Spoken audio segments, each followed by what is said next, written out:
Hey everyone, Desiree here. So excited for this video. Welcome back to another video. If you're brand new to my channel, welcome. Now, as you can tell by the title of this video, this topic has actually been brought up to me so many times over the years. You guys who have been with me for a while, you know how long I have been using traveler's notebooks and how much I love them. And I've gotten so many questions about just creating maybe like a starter or a beginner series for people who are new to traveler's notebooks, because I know it can be very overwhelming when you're first getting started. I know when I first discovered traveler's notebooks, I was overwhelmed. There's so many decisions, so many things to consider. So I kind of want to help give you an overview of things that you might want to think about before you buy your very first traveler's notebook.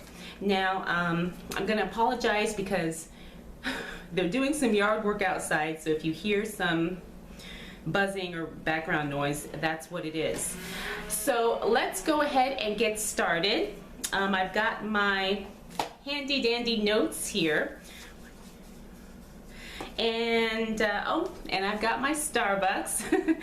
So I am ready to talk about the 6 things you need to consider before buying your very first traveler's notebook. Okay, let's go ahead and get started. Now, the first thing you really need to think about when you are considering buying a traveler's notebook is probably the most obvious thing, and that's going to be the cost, the price. Now, in general, traveler's notebooks are not cheap, but there are prices kind of all over the board. Now, you can start off with a very simple, leather or even non-leather traveler's notebook for anywhere in the $20 to $40 range, or you can go all the way to the other end and get a traveler's notebook that is made to your specific specifications, I guess, and that can be anywhere to $100 on up. So I guess the first thing you should consider is how much you're willing to spend, what your budget is, and if you really want to make this an investment, because a lot of times people spend a lot of money thinking traveler's notebooks is the planning system for them, and then they go ahead and buy the traveler's notebooks, and then they find out that it doesn't work or they don't like it. So the first thing you need to consider is the cost. Now, the second thing you want to think about before you buy your first traveler's notebook is, I guess, the brand or the maker or the artist of the traveler's notebook. Now, for those of you who have been on my channel for a while, you know that I have purchased a lot of traveler's notebooks from Foxy Fix and Chic Sparrow. Those have been the main 2 traveler's notebooks that I have purchased over the years. However, they aren't the only brands that I have purchased. And as time goes on, there are more and more artisans out there who are coming out with traveler's notebooks, leather traveler's notebooks that are just absolutely gorgeous, stunningly beautiful. And sometimes they're a little bit less expensive than the more popular brands. So you're going to have to do a little bit of research. You can definitely go on Facebook and on Etsy, and you can even Google traveler's notebooks and see what comes up. But that's another thing you need to consider before you buy your first one, is which brand or who are you going to buy your traveler's notebook from. Oh, and you can also get the Midori traveler's notebook like on Amazon, although I know it's not called Midori anymore, it's now called the Traveler's Factory. And those are kind of in the range of about $40. So that's another thing or another brand to think about before you buy your first traveler's notebook, especially if you're not sure if you're going to like it. All right, the third thing to consider before you buy your first traveler's notebook is leather, or in some cases whether or not you are going to get a leather traveler's notebook, because there's so many different types of leather out there, but then there's also so many different types of non-leather options also. Now, you can get traveler's notebooks made from vegan leather. I've seen some made out of vinyl, plastic, cardboard even, felt. So you have to decide what you want your traveler's notebook made out of. I myself prefer leather just because I like the durability of it, and I know a lot of people, you know, may not want that. I also like how you have so many different options to choose from as far as color, texture, durability, how it wears over time, you know. So think about what kind of leather you want. You know, do you want something that's going to match, say, your purse, or do you want a leather or a material that is waterproof, child resistant, pet resistant, whatever. So that's the third thing to think about, is what do you want your traveler's notebook to be made out of?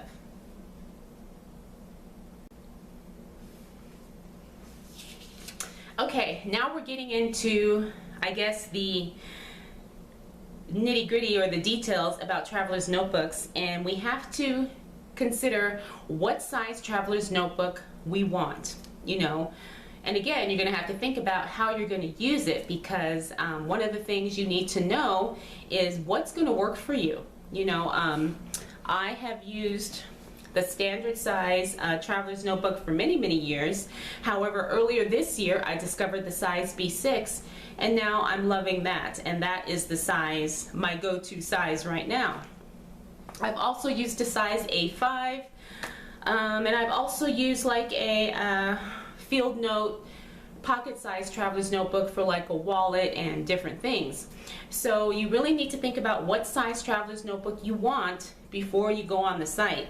Now, before you order, I should say. Now, a lot of people will go through a bunch of different sizes before they figure out what's going to work, and that may be a process that you have to do as well. For me, I write big, so I prefer the larger sizes.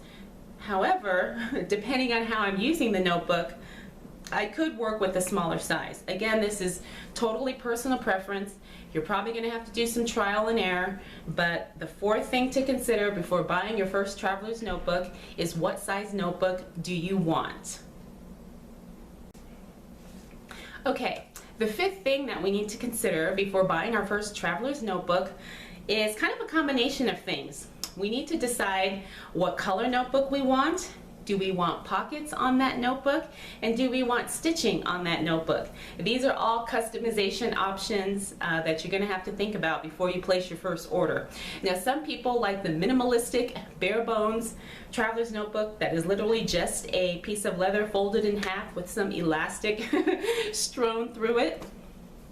People like me prefer all the bells and whistles. I like color, I like stitching, I love pockets because that's just what I prefer.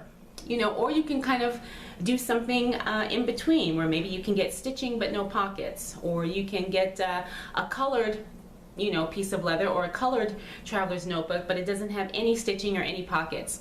The options really are endless when it comes to this. So again, it's a personal preference, but it is something to think about.